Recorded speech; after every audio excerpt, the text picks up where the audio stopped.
बौना खिलौना। क्रिसमस आने में सिर्फ एक ही दिन बचा था। सांता क्लॉस अपने सभी बौनों के साथ खिलौने बनाने में व्यस्त थे। चारों ओर खिलौनों का ढेर लगा था। कहीं बंदर नाच रहा था, कहीं गोलू भालू उछल कूद कर रहा था और सबसे ज्यादा तो गुड़ियों का शोर था। रंग बिरंगी गुड़ियां फ्रॉक पहने, घाघरा चोली डाले, स्कर्ट टॉप में इतराती, लंबे भूरे घुंघराले बालों वाली अनेकानेक गुड़ियां। बौने जल्दी जल्दी हाथ चला रहे थे क्योंकि कल ही सांता क्लॉस को दुनिया भर की लंबी यात्रा पर निकलना था। आखिर सभी बच्चे बेसब्री से सांता क्लॉस का इंतजार जो कर रहे थे। बौने खिलौनों को बनाते बनाते आपस में बातें कर रहे थे। एक बौना लोमड़ी की पूंछ लगाता हुआ बोला, वो कलकत्ता वाली छोटी लड़की इस लोमड़ी को देखकर कितनी खुश होगी।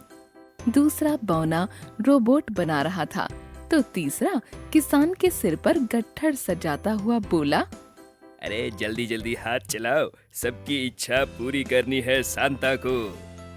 इतने में मोटा वाला बौना बोल उठा, तभी तो साल भर हम खिलौने ही बनाते रहते हैं। ऐसा न करें तो दुनिया भर के लाखों करोड़ों बच्चों की मांग कैसे पूरी कर सकेंगे।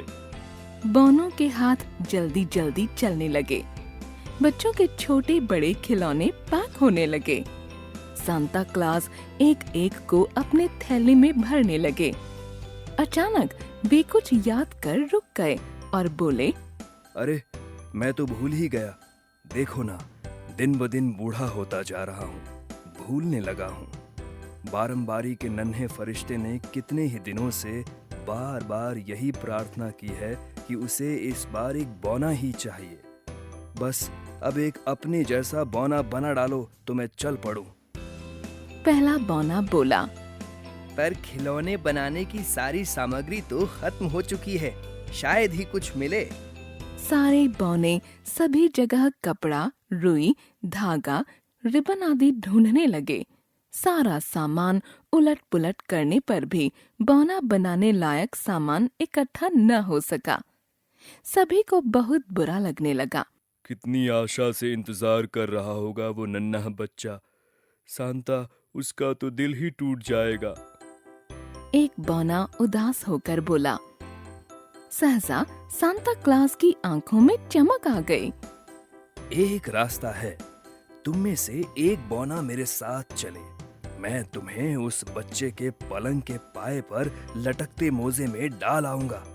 रात को उसकी नींद खुलेगी तो अपना पसंदीदा खिलौना देखकर खुश हो जाएगा। फिर सुबह होने से पहले मैं यहाँ आकर बौने का खिलौना ले जाऊंगा और तुम्हारी जगह उसे रख दूंगा। बस तुम मेरे साथ वापस आ जाना। सबसे नाटा बौना किप्पू था। सब उसे ही सांता के साथ भेजना चाहते थे। किप्पू को घबराहट हो रही थी। और यदि वह रात को उठ मेरे साथ खेलने लगा तो? सांता ने उसे तसल्ली दी। तो इसमें घबराने की क्या बात है? अव्वल तो ऐसा होगा नहीं, और यदि हो भी गया तो क्या हुआ? तुम बिल्कुल मत हिलना डुलना। बस मैं तुम्हें सुबह होने से पहले ही ले आऊंगा। किप्पू डरते डरते सांता की बर्फ गाड़ी में बैठ गया। रास्ते में ऊंचे ऊंचे बर्फ से ढके पहाड़ों से जब गाड़ी हिचकोले खाते हुए गुजरने लगी तो किप्पू को ठंड लगने लगी। सर्द हवाओं से उसे कंपकपी होने लगी। किप्पू की यह हालत देख सांता ने पहले उसी बच्चे के पास जाना तय किया जिसने बौने की फरमाइश की थी। उसका नाम था मिकी। मिकी मीठी नींद में बेसुध सो रहा था। सांता धीरे धीरे उसके पलंग के पास पहुँचे और उसके मोजे में अपना किप्पू बौना डाल अन्य बच्चों को खिलौने बांटने चले गए। किप्पू अभी भी ठंड से कांप रहा था। उसे नाक में गुदगुदी हो रही थी। जुकाम के कारण उसकी नाक सुड़कने लगी। सूं सूं की आवाज सारे कमरे में गूंज उठी जिससे मिकी की नींद खुल गई। उसे लगा जैसे कोई आवाज आई थी।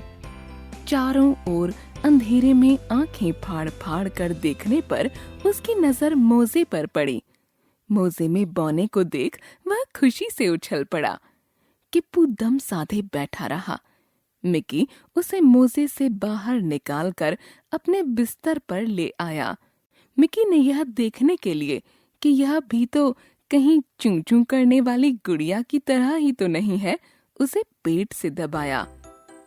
बौने के मुंह से सी निकल पड़ी। मिकी ताली बजाकर बोला, अरे यह तो बोलता भी है। वह बार बार उसे दबाने लगा। आखिर कब तक किप्पू सीसी करता? उसकी आंखें भी पलक झपकाए बिना थक गई थीं। लेकिन मिकी था कि सोने का नाम ही नहीं ले रहा था। तभी किप्पू को थकावट और नींद के कारण जोर से उबासी आई और उसका मुंह पूरा खुल गया। मिकी यह देखकर उछल पड़ा। तुम तो सचमुच के बौने हो। अब तो मिकी को मानना ही पड़ा कि वह खिलौना नहीं, सचमुच का बौना है।